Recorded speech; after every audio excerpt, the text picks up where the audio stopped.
నమస్తే, welcome to ఆధ్య TV. ప్రస్తుతం మనతో పాటు ఉన్నారు వైఎస్ఆర్ అభిమాని కొండా రాఘవరెడ్డి గారు. ఒక్కసారి ఆయన అడిగి ఈ మధ్య కాలంలో ఆయన షర్మిల గారి మీద బాగా విమర్శలు చేస్తున్నారు. ఎందుకో తెలుసుకునే ప్రయత్నం చేద్దాం. నమస్తే సార్. నమస్తే. రైట్ సార్, ఒక్కసారి ఇంటర్వ్యూలోకి వెళ్లే ముందు మీకు వైఎస్ఆర్ అంటే ఎందుకంత ప్రేమ? రాజశేఖర్ రెడ్డి గారికి నాలాంటి వాళ్ళు కొన్ని లక్షల మంది, కోట్ల మంది ప్రేమిస్తారు ఆయన. రాజశేఖర్ రెడ్డి గారు దివంగతులైన తర్వాత 700 పైచీలకు చనిపోయారు. వాళ్ళందరికీ ఏమన్నా ఇస్తే ఆయన ఆరోగ్యశ్రీనో లేకపోతే రైతు రుణమాఫీయో 104 108 సంక్షేమ కార్యక్రమాలు పొందినోళ్ళు ప్రాణాలు ఇచ్చిపోయారు. 740 మంది చనిపోయారు. వాళ్ళ ముంగట నేను చాలా చిన్నగా కనబడతా అభిమాని అంటే. కాకపోతే రాజశేఖర్ రెడ్డి గారు అంటే ఇవాళ కాదు, 1978 నుంచి నాకు ఇష్టం. ఆయనతో డైరెక్ట్ కలిసింది 89లో. 89లో ఆయన పిసిసి ప్రెసిడెంట్ తర్వాత అయినప్పుడు కలిసింది నాకు. ఆయన అంటే ఎందుకు అనేదానికి ఒక 1000 కారణాలు ఉన్నాయి. ఒక కారణం చెప్పలేం. కాకపోతే ఆయనతోటి నేను లాభపడ్డది ఏం లేదు, ప్రేమ ఆప్యాయతలు పెంచుకున్న తప్ప ఆయన వల్ల నాకు ఎటువంటి లాభం, కొంత లాభాలు ఉంది ప్రేమ ఉన్నది అంటారు కానీ నాకు ఎటువంటి లాభం లేకుండా ఆయన అంటే ఇష్టం నాకు. మరెందుకు అంత ఇష్టమైన వ్యక్తి కూతుర్ని మీరు అలా విమర్శించడం ఎంతవరకు కరెక్ట్ అనుకుంటున్నారు? వ్యక్తి కూతురుగా అభిమానించినాం, పార్టీ వ్యక్తి ఆదరించినాం. తెలంగాణలో ఒక 6 నెలలు ఆమెకు అండదండగా ఉన్నాం. ఎప్పుడైతే ఆమె కుటుంబంతో విభేదించి కుటుంబానికి వ్యతిరేకం ఉన్నటువంటి ఛానళ్ళలో పోయి కూర్చొని కుటుంబానికి వ్యతిరేక ధోరణిలో మాట్లాడకం స్టార్ట్ చేసిందో అది రాజశేఖర రెడ్డి గారి కుటుంబానికి శోభ ఇచ్చేది కాదు. తప్పు. ఆ తప్పుడు పని చేసినప్పుడు ఇది తప్పు అని చెప్పిన తర్వాత కూడా వినలే. మన కుటుంబాన్ని బాధ పెట్టి మన కుటుంబాన్ని జైలుకు పంపి మన కుటుంబాన్ని రోడ్డు పాలు చేసినటువంటి పార్టీ వాళ్ళ దగ్గరికి పోయి వాళ్ళ కాళ్ళు మొక్కి వాళ్ళ సంకలెక్కించుడు అది సామాన్య ప్రజలు కానీ రాజశేఖర రెడ్డి గారి కుటుంబాన్ని ప్రేమించేటోళ్ళు కానీ నాలాంటి వీరభక్తులు కానీ సహించక ఆమెకు కొన్ని ఛానళ్ళలో, కొన్ని టీవీలలో, కొన్ని యూట్యూబ్ ఛానళ్ళలో నేను చెప్పిన, అమ్మా నువ్వు రాజకీయాలు చేయాలని కూడా రాజకీయాలు చేసుకో, కానీ మన కుటుంబాన్ని బాధ పెట్టి మనల్ని రోడ్డు పాలు చేసి మన తండ్రి సావుకు కారణమైనటువంటి పార్టీల పోయి నువ్వు మెలుగుతుంటే నేను సహించేది లేదమ్మా అని చెప్పి నేను బయటికి వెళ్ళి ఆమె మీద తప్పుడు మాటలు మాట్లాడొద్దని చెప్పి మాట్లాడుతున్న తప్ప ఆమె మీద దాడి చేసింది లేదు, ఆమె మీద పోయి యుద్ధం ప్రకటించింది లేదు. రైట్. అయితే మరొక విషయానికి వస్తే కనుక తెలంగాణలో పార్టీ పెట్టి తీసేసి ఇప్పుడు ఆంధ్రాలో కాంగ్రెస్ పార్టీలో చేరడానికి గల కారణాలు ఏంటంటే ప్రత్యేక పదవి కోసమేనా లేకపోతే అన్న మీద యుద్ధం ప్రకటించడం కోసమేనా? ఏ కారణాలు లేవమ్మా. ఆమెకు ఆశ ఎక్కువ, ఆశయం ఉండదు. ఆశ చాలా పెద్ద ఆశ, కానీ ఆశయం ఉండదు ఆమెకు. ఆశయం ఉండి ఆశ ఉంటే బాగా. ఆమె ఎందుకు తెలంగాణలో పార్టీ పెట్టిందో, ఎందుకు ఆంధ్రప్రదేశ్కి పోయిందో, తెలంగాణ ఎన్నికల వరకు ఎందుకు బురక కప్పుకొని ఉన్నదో ఎవ్వరికీ తెలియదు. ఆమె ఏందో ఆమెకు అర్థమైతే చాలు, ప్రజలకు అర్థమయ్యే పరిస్థితులు అయితే లేదా. రైట్. అయితే నిన్న ఒక ట్వీట్ కూడా చేసినట్టున్నారు వైఎస్ జగన్మోహన్ రెడ్డి గారు, ఎందుకు మీకు ఆ పదవి, ఎమ్మెల్యేగా అంటే అసెంబ్లీకి హాజరు కాకపోతే ఎమ్మెల్యేగా రాజీనామా చేయమని చెప్పేసి ఒక పెద్ద పారాగ్రాఫ్ ఆవిడ ఎక్స్లో ట్వీట్ చేసినటువంటి సందర్భం కూడా మనకు కనిపించింది. సో అంటే ప్రతిపక్ష హోదా కోసం వైఎస్ జగన్మోహన్ రెడ్డి గారు పోరాడుతున్నారు ప్రజెంట్. పోరాడకం కాదమ్మా, ఆమెకు రాజకీయ అజ్ఞాని.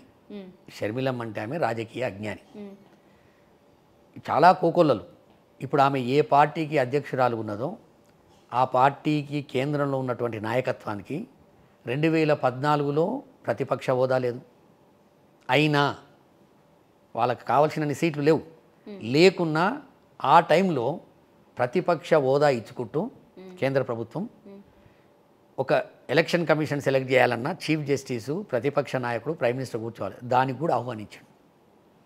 2019లో కూడా ప్రతిపక్ష హోదా లేదు మల్లికార్జున ఖర్గే, అయినా ఆయనకు కూడా హోదా ఇచ్చారు. 1999 కంటే ముందు 94లో ఆంధ్రప్రదేశ్లో పి జనార్దన్ రెడ్డి కూడా ప్రతిపక్ష హోదా లేదు, 26 సీట్లు వచ్చినాయి. అయినా ప్రతిపక్ష హోదా ఉన్నట్టే వాళ్ళకు పవర్స్ ఇచ్చారు. నిన్నాక మొన్న ఇక్కడ ప్రతిపక్ష హోదా ఉన్న బట్టి విక్రమార్కకు కూడా అందరూ కాంగ్రెస్ పార్టీ బీఆర్ఎస్లో మర్జీ అయినాక కూడా 6 మంది ఎమ్మెల్యేలు ఉన్న ప్రతిపక్ష హోదా ఇచ్చారు. ప్రతిపక్ష హోదా అనేది ఏంది, ఏదో దానికి పెద్ద కిరీటాలు ఉంటాయని కాదు. ప్రతిపక్ష హోదా ఉంటే అసెంబ్లీలో ప్రతిపక్ష నాయకునికి అసెంబ్లీలో ఉన్న ముఖ్యమంత్రికి సమానమైనటువంటి సమయం ఇస్తారు చెప్పుకోగలుగుతామనే దాని విషయంలో వాళ్ళ కళ్ళు తెరిపించాడు. ఇస్తే వస్తా ఇయ్యకుంటూ వస్తా అనే బేరం కాదు అది. ఇది రూలు, ఇట్లుంటుంది, ఇది లెక్క, ఇది పత్రం అని చెప్పి ఆ రోజు ఇచ్చిర్రు. అంతేందుకు తెలుగుదేశంలో ఉన్నటువంటి కేంద్రంలో ఒకసారి వాళ్ళకు కూడా ప్రతిపక్ష హోదా లేకుండా ప్రతిపక్ష హోదా ఇచ్చారు. వాళ్ళు ఒక్కరే 32 సీట్లు 40 సీట్లు గెలిచినప్పుడు. అందుకు అది ఒక ఉదాహరణగా ఆయన చెప్పిండు తప్ప ఎక్కడ తప్పించుకొని తిరగలే ఆయన. ఆయన ప్రమాణ స్వీకారం చేయనీకి పోయిండు, గవర్నర్కు వ్యతిరేకంగా బైకాట్ చేసిండు, ఈ రాష్ట్రంలో జరుగుతున్నటువంటి రాక్షస పాలనకు వ్యతిరేకంగా ఢిల్లీలో పోయి పోరాటం చేసిండు. ఇవాళ మళ్ళొచ్చిండు, రేపొద్దున పోరాటం చేస్తాడు. ఈమెవరు? ఇంతవరకు సర్పంచ్ గెలవలే, వార్డు మెంబర్ గెలవలే, నేనే నిజమైన రాజశేఖర రెడ్డి గారి వారసునని చెప్పి కడప వీధులలో తిరిగింది, కొంగు పట్టుకొని తిరిగింది, మొసలు కన్నీరు గార్చింది, మా చిన్నాయన చంపిండ్రు, నాకు వ్యతిరేకంగా నిలబెట్టిండు, ఆయనను ఓడించుండి నన్ను గెలిపియండి అని కడప ప్రజల ముంగట రెఫరెండం పెట్టింది.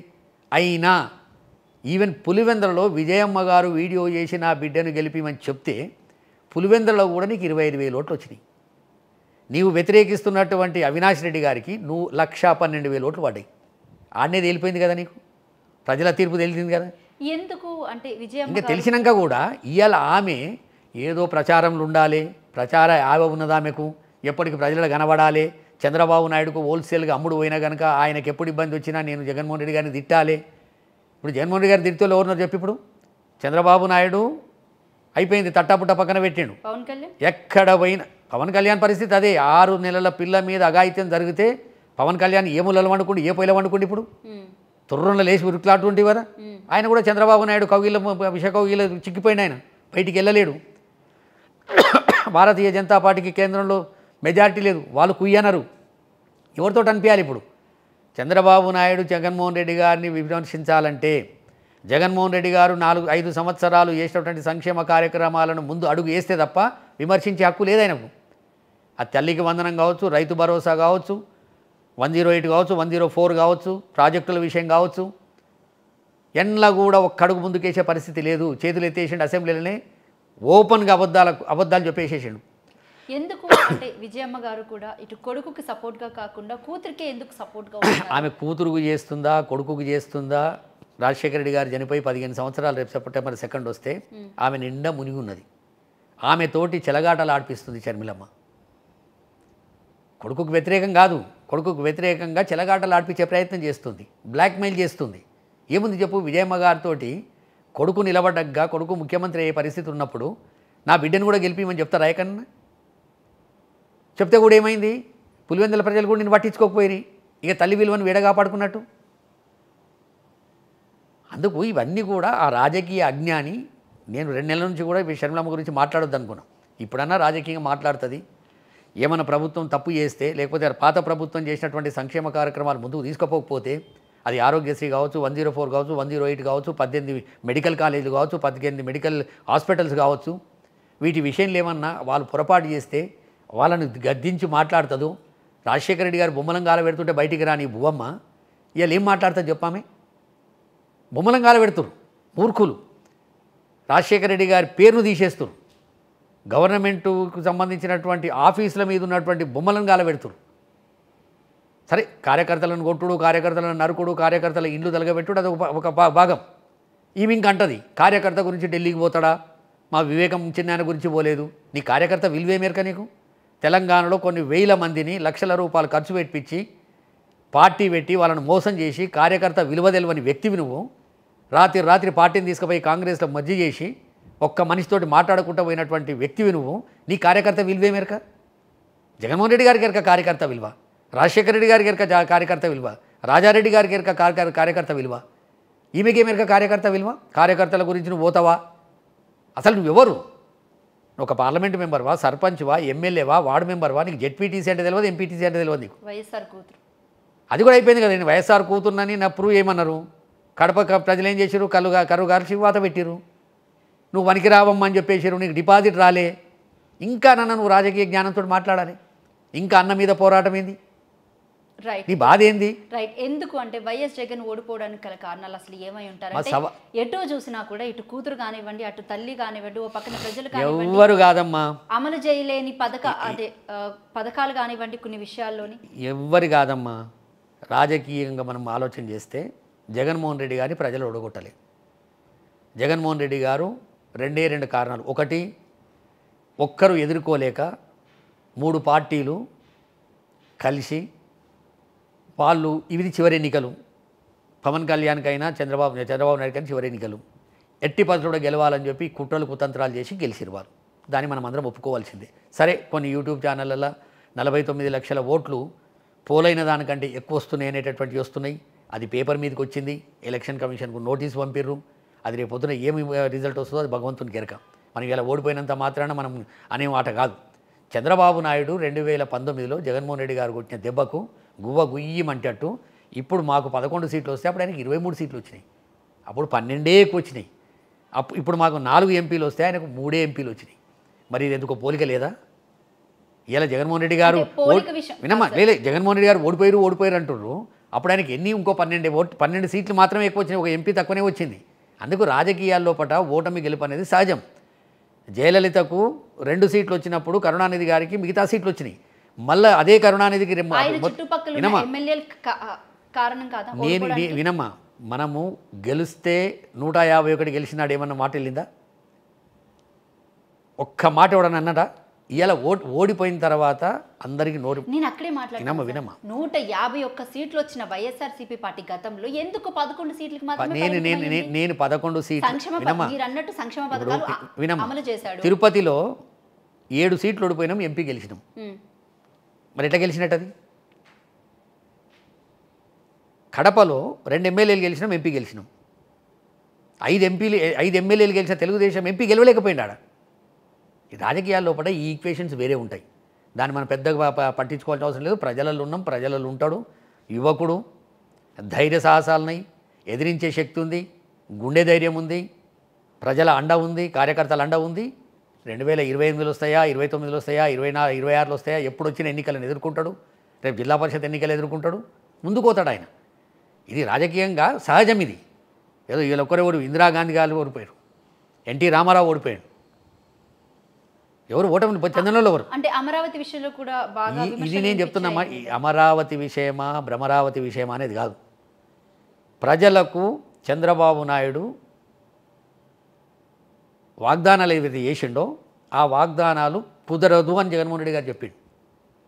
నేను ఇచ్చేదానికి ఇంకా అరాకొర ఎక్కువ చేస్తా తప్ప నేను ఎక్కువ చేయను ఓపెన్ చెప్పిండు ఆయన.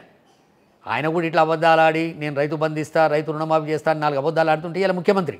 కానీ చంద్రబాబు నాయుడు అది కాదు. ఇవాళ ఏది చంద్రబాబు నాయుడు? కనురెప్ప కొట్టకుండా అబద్ధాలు అసెంబ్లీలో చెప్తుండు. నాకు భయం అవుతుందో అంటుండు. తల్లికి వందనం లేదని చెప్పేసిండు వచ్చే సంవత్సరం వరకు.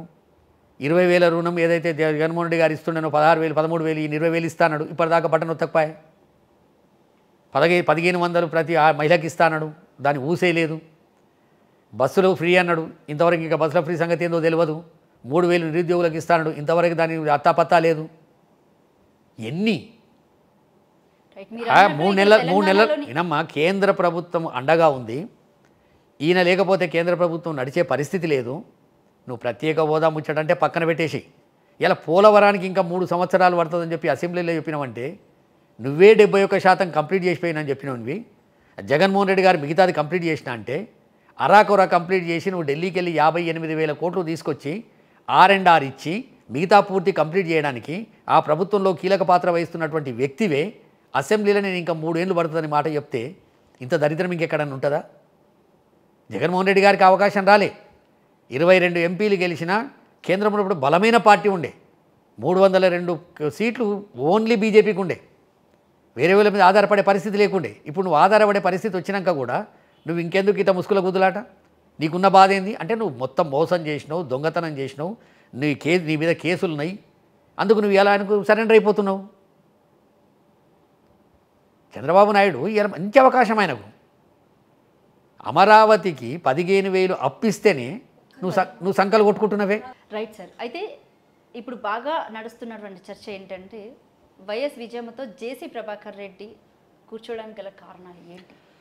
జేసీ ప్రభాకర్ రెడ్డి అనే వ్యక్తి ఒక 250 300 బస్సులు స్క్రాప్ కింద కొని రిజిస్ట్రేషన్ చేసి బ్రహ్మాండంగా చలామణి చేద్దామని చెప్పి జగన్మోహన్ రెడ్డి గారి ప్రభుత్వంలో ప్రయత్నం చేశాడు.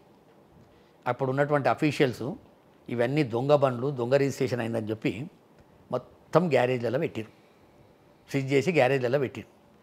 అప్పటి నుంచి ఆయనది మైండ్ దొబ్బింది ప్రభాకర్ రెడ్డి. జేసీ ప్రభాకర్ రెడ్డి ఏం మాట్లాడుతాడో తెలియదు, ఏం చేస్తాడో తెలియదు. ఇంత పెద్ద గడ్డం పెంచుకుంటాడు, ఎప్పుడు ఎవరితోడు మాట్లాడతాడో తెలియదు, ఎప్పుడు డ్యాన్స్ చేస్తాడో తెలియదు, ఎప్పుడు అద్దాలు పెడతాడో తెలియదు, ఎప్పుడు ఏం మాట్లాడతాడో తెలియదు. ఒకప్పుడు వైఎస్ విజయమ్మని అంతలా తిట్టిన వ్యక్తి విజయమ్మని తిట్టలే, వాళ్ళ కుటుంబాన్ని తిట్టిండు. ఎవరిని తిట్టినా ఏం చేసినమ్మా, విజయమ్మ ఒక రాష్ట్ర మాజీ ముఖ్యమంత్రి భార్య, ఒక రాష్ట్ర మాజీ ముఖ్యమంత్రి తల్లి, ఒకసారి ఎమ్మెల్యేగా గెలిచిన వ్యక్తి. జేసీ ప్రభాకర్ రెడ్డి వచ్చి విజయమ్మ గారితో మలిసినంత మాత్రానో, జేసీ ప్రభాకర్ రెడ్డి ఈమె వారిని మలిసినంత మాత్రాన ఏం కొంపలు మునిగేటి లేవు. ఈమె ప్రధానమంత్రి కాదు, ఆయన ఒక ప్రైమ్ మినిస్టర్ కాదు, ఆయన ఒక ప్రెసిడెంట్ కాదు. ఒక ఇద్దరు ఏ సందర్భంలో కలిసిర్రో, ఎట్లా కలిసిర్రో, ఏందు గురించి కలిసిండ్రో తెలియదు. ఆ కలిసినంత మాత్రాన దాని పెద్ద ఇక మనకున్న ఛానళ్ళు ఉంటాయి కదా, దాని పెద్ద ఏదో మొత్తం భూమి బద్దలైనట్టు చెప్తారు తప్ప దాంట్లో పెద్దగా దాని గురించి ఆలోచించవలసిన అవసరం లేదు. ఈవెన్ విజయమ్మ పోయి సోనియా గాంధీని కలిసినా కూడా ఆలోచించవలసిన అవసరం లేదు. ఎందుకంటే ఆమె వీడియోలో ఒకసారి చెప్పింది, నా కొడుకు నా బిడ్డని గెలిపిమని చెప్పింది. చెప్పినప్పుడే ఆమె కొంత రాజశేఖర్ రెడ్డి గారిని ప్రేమించేట మనసులల్లా కొంత చిన్నగా అయింది ఆమె. Right sir, last and final question అడుగుతాను, చెప్పండి. సోషల్ మీడియా ప్రభావం అసలు వైఎస్ఆర్సీపీ మీద ఎంత ఉంది? ఎందుకంటే వాళ్ళు చేసిన విస్తృతమైన ప్రచారం కూడా ఒక అందుకు వైఎస్ఆర్సీపీ పార్టీ ఓడిపోవడానికి గల కారణం అని అంటున్నారు. అలాగే సజ్జల భార్గవరాం ఎవరైతే ఉన్నారో ఆయన కూడా చూసి చూడకుండా అంటే ఇష్టం వచ్చినట్టు డబ్బులు ఛానల్స్కి పెట్టేసి ఇలాగ ఇష్టం వచ్చినట్టు ప్రచారం చేయించారు. అసలు అతనికి కనీసం అవగాహన కూడా లేదు సోషల్ మీడియా అంటే ఏంటో అన్న విమర్శలు కూడా వినిపించాయి. సో దాని గురించి ఏం చెప్తారు? నేను జగన్మోహన్ రెడ్డి గారి ఓటమికి ఒక 5-6 ముఖ్య కారణాలు ఉన్నా, 1,00,000 కారణాలు ఉన్నాయి. మా ముఖ్య కారణాలు ఏంటి చెప్పండి సార్. నేను చెప్తున్నానమ్మా, 1,00,000 కారణాల లోపల అనేక కారణాలు. ఇప్పుడు మనకు గెలిస్తే జగన్మోహన్ రెడ్డి గారు హీరో, ఇప్పుడు ఓడిపోతే జగన్మోహన్ రెడ్డి గారి మీదే మొత్తం ఆధారపడ్డారు. అందరు ఆధారపడ్డారు. ఇప్పుడు మంచి ఇప్పుడు మిథున్ రెడ్డి గారు గెలిచిండు, రామచంద్రారెడ్డి గారు గెలిచిండు, గెలిచేటోళ్ళు గెలిచిరు. ఓడిపోయిన వాళ్ళు ఓవర్ కాన్ఫిడెన్స్ తోటి పోయిర్రా, లేకపోతే మనకు సంక్షేమ కార్యక్రమాలే కాపాడుతారని పోయిర్రా. 1,00,000 కారణాలు ఉంటాయి. మా ఓటమికి గెలుపుకి ఏ కారణాలు చెప్పారు ఎవరు కూడా. ఓటమైనప్పుడు 1,00,000 కారణాలు ఉంటాయి. మీకు తెలిసిన కారణాలు ఏంటి చెప్పండి? నేను చెప్తున్నా 1,00,000 2 కారణాలు అయితే ఇవ్వడం చెప్తాడు. నేను చాలా కారణాలు 76 కారణాలు ఉన్నాయి కనుక ఆ కారణాలన్నీ కూడా చర్చ జరుగుతుంది, చేసుకుంటారు. ఆయన ఈ సూర్యచంద్రుడు ఉన్నన్ని రోజులు వైఎస్ఆర్ కాంగ్రెస్ పార్టీని బతికించుకుంటాడు. ఆయన తండ్రి పేరు నిలబెట్టుకుంటాడు, ధైర్యం ఉన్న మనిషి. ఏ కార్యకర్త కూడా ఇబ్బంది పడవలసిన అవసరం లేదు. ఆధార్ కార్డు ఉన్నటువంటి ప్రతి కార్యకర్తను రేపు రాబోయే రోజులలో అద్దుకుంటాడు, కలుస్తాడు, మాట్లాడతాడు. ఏమైనా కారణాలు గ్రౌండ్ లెవెల్లో మన పార్టీ ఓడిపోవడానికి ఏమైనా కారణాలు ఉన్నాయా, లేకపోతే ఈ ఈవీఎంలే కారణాలా, అన్నీ కూడా చర్చ జరుగుతుంది. అవసరం అనుకుంటే జిల్లా హెడ్ క్వార్టర్లో పోయి 5 రోజులు 4 రోజులు ఉండి కార్యకర్తలకు అందుబాటులో ఉంటాడు. ఏ ఒక్క కార్యకర్తను పొడగొట్టుకోడు. పోయిన 5 సంవత్సరాల లోపల కార్యకర్తలకు కొంత దూరమైన మాట వాస్తవం. దానికి కారణాలు కరోనా రావడం, అనేక కారణాలు ఉన్నాయి. ఇప్పుడు ఆ కారణాలన్నింటినీ కూడా రాజశేఖర రెడ్డి గారు ఏ విధంగా అయితే ప్రజలకు అందుబాటులో ఉండేనో ఆ విధంగానే ఉండడానికి ప్రయత్నం జగన్మోహన్ రెడ్డి గారు ప్రారంభించిండు. అందరితో కలిసే ప్రయత్నం స్టార్ట్ అయింది. రోజు ఎవరు వచ్చినా ఎవరు మాట్లాడాలనుకున్నా ఆయనతో కలవచ్చు, మాట్లాడవచ్చు. రాజశేఖర రెడ్డి గారి తోవలోపల ఆయన పోవడానికి సిద్ధపడ్డాడు. ముఖ్యమంత్రి కాగానే కరోనా రావడం, కరోనా తర్వాత ఈ చంద్రబాబు నాయుడు చేసినటువంటి ఆయనకున్న జడ్జిలు అనుకో, సుప్రీంకోర్టు జడ్జిలు అనుకో, ఆయన పెట్టిపోయినటువంటి ఎలక్షన్ కమిషన్ అనుకో, అనేక ఇబ్బందులు పెట్టుట కార్యకర్తలకు దూరం ఉన్నమాట వాస్తవం. ఇటువంటిది మళ్ళీ పునరావృతం కాదు. కార్యకర్తలు ఎవ్వరు కూడా ఇబ్బంది పడవలసిన అవసరం లేదు. మన నాయకుడు యువకుడు, ధైర్యం ఉన్నోడు, సోనియా గాంధీని ఎదిరించినోడు. రేపొద్దున ఎటువంటినైనా ఎదుర్కొనే శక్తి ఆయనకు ఉన్నది. ఆయన ఎంబడి ఉన్నటువంటి కార్యకర్తలు ఎవరు కూడా అధైర్యపడొద్దని చెప్పి నేను మనవి చేస్తాను. చంద్రబాబు నాయుడు, రేవంత్ రెడ్డి భేటీ వెనుక దాని గురించి ఇద్దరు ముఖ్యమంత్రులు, అంతకంటే ముఖ్యం వాళ్ళిద్దరు ఓటుకు నోటు దోస్తులు. కొన్ని జోకులు వేసుకోవచ్చు, అరే అప్పుడు నేను చెప్తిరా నాయన నువ్వు పట్టుబడితివి, నువ్వు ముఖ్యమంత్రి అయినావు, నేను మాట్లాడితే నేను ముఖ్యమంత్రి అయిన, మళ్ళా మనమిద్దరం ముఖ్యమంత్రులు అవ్వడం ఇది గిన్నిస్ బుక్ లెక్కవలసిందే. ఓటుకు నోటు నాయకులు ఇద్దరు ముఖ్యమంత్రులు అయ్యారంటే అది మజాక్ కాదు. అది ఏదైనా మాట్లాడుకుంటారు తప్ప ఈయన మాట్లాడేది ఏముంటుంది, ఆయన మాట్లాడేది ఏముంటుంది. ఈయననేమో 6 గ్యారంటీలు, ఆయన సూపర్ 6, కొట్టేది లేదు. బాలు లేదు, బ్యాట్ లేదు, నోటితోటి చెప్పుకోవాలి. ఓకే. ఎవడైనా కొట్టేటోడు ఉంటే బాలు బ్యాట్. అంటే త్వరలో టీడీపీ పార్టీని తెలంగాణలో మళ్ళీ వినమ్మా, టీడీపీ పార్టీని తెలంగాణలో పెట్టవచ్చు, వైఎస్ఆర్సీపీని తెలంగాణలో పెట్టవచ్చు, రేపు పొద్దున బీఆర్ఎస్ తీసుకుపోయి మహారాష్ట్రలో పెట్టిండు, ఆంధ్రలో పెట్టిండు, పార్టీలు ఎక్కడైనా పెట్టుకోవచ్చు, పెద్ద పని కాదని. ఇప్పుడు ఇక్కడ ఉన్న కొందరు ఎమ్మెల్యేలు కూడా ఇంతకుముందు సమాజ్వాదీ పార్టీకి వెళ్ళి కూడా గెలిచారు, బహుజన్ సమాజ్ పార్టీకి వెళ్ళి కూడా గెలిచారు. ఇలా కేంద్రంలో పార్లమెంట్ మెంబర్ ఉన్నటువంటి డీకే అరుణ సమాజ్వాదీ పార్టీకి వెళ్ళి గెలిచి ఎమ్మెల్యేగా కాంగ్రెస్లో మెర్జ్ అయింది. అందుకు పార్టీలు ఎవరన్నా ఎక్కడ పెట్టుకోవచ్చు, ప్రజలు ఎంతవరకు ఆదరిస్తారు, ప్రజలకు మనం ఎంతవరకు మనల్ని నమ్ముతారు అనేది ముఖ్యం. ఒకటి ఏంటంటే జగన్మోహన్ రెడ్డి గారు ఓడిపోయినా ఆయన బెంచ్ మార్కు పెట్టిపోయిండు. చంద్రబాబు నాయుడు జగన్మోహన్ రెడ్డి గారు చేసిన సంక్షేమ కార్యక్రమాలను ముట్టుకుండంటే, నిర్వీర్యం చేసిండంటే ప్రజలకి వెళ్ళే ఉద్యమం స్టార్ట్ అవుతుంది. ఇది రేపు 6 నెలల్లో 8 నెలల్లో జరిగే పని ఇదే. ఇప్పుడు ఆయన తప్పించుకొని తిరగడానికి, ఇవన్నీ సంక్షేమ కార్యక్రమాలను అట్కెక్కియడానికి, ఇంకా సంవత్సరం దాకా చేయనని చెప్పడానికి జగన్మోహన్ రెడ్డి గారి కార్యకర్త మీద అఘాయిత్యాలు చేసి కొట్టి తంతే అందరి దృష్టి అక్కడ మలుతుందని అనుకుంటారు తప్ప, ఈ రోజుకే జగన్మోహన్ రెడ్డి గారు రైతు భరోసా వేసేవాడు, తల్లి వేరే గౌరముద్ద వచ్చేది, పిల్లలకు స్కూల్ బుక్స్ వచ్చేటివి, తల్లికి ఇవాళ తల్లికి వందనం అనేది అమ్మఒడి వచ్చేది, వాళ్ళకి తెలియదా? టింగ్ అంటుండే సెల్ ఫోన్లో 15,000 పడుతుండే, ఇలా 15,000కు దిక్కు దిమానం లేదు. అది ఇంకా అసెంబ్లీలో అబద్ధాలు చెప్తుండు, భయం అవుతుందంట. నువ్వు పెద్ద ధైర్యవంతునివి, నువ్వు మొత్తం భారతదేశంలో సీనియర్ మోస్ట్ మళ్ళీ కూడా చెప్పిండు మొన్న, నా అంత సీనియర్ మోస్ట్ నాయకుడు భారతదేశంలో లేడని చెప్పిండు. మరి అంత పెద్ద సీనియర్ మోస్ట్ నాయకునివి ఈ రైతు బంద్ వేయలేకపోతున్నవే, ఈ అమ్మఒడి వేయలేకపోతున్నవే, నువ్వు చెప్పిన మాట నిలబెట్టుకోలేకపోతున్నవే, దానికి వివిధ కారణాలు చెప్తున్నవే. మరి నీ తెలివి ఎక్కడవాయ్, నీ మేధస్సు ఎక్కడవాయ్, నీ అనుభవం ఎక్కడవాయ్? అందుకు చంద్రబాబు నాయుడు అంటే అబద్ధాలు అంటే చంద్రబాబు నాయుడు గట్టెక్కేదాకా ఖచ్చితంగా అబద్ధాలు ఆడతాడు. గట్టెక్కినాక కూడా అవి చెప్పని చెప్పి కూడా అబద్ధం ఆడతాడు, చెయ్య అని చెప్పి కూడా స్వచ్ఛందంగా చెప్తాడు. అటువంటి నాయకుడు భారతదేశంలో, అంత నీచమైన రాజకీయాలు చేసే నాయకుడు భారతదేశంలో పుట్టబోడు కూడా. Right sir, thank you sir. Right. So ఇది వైఎస్ఆర్ అభిమాని కొండ రాఘవరెడ్డి గారితో ప్రత్యేక ఇంటర్వ్యూ. మరొక ఇంటర్వ్యూతో మళ్ళీ కలుద్దాం.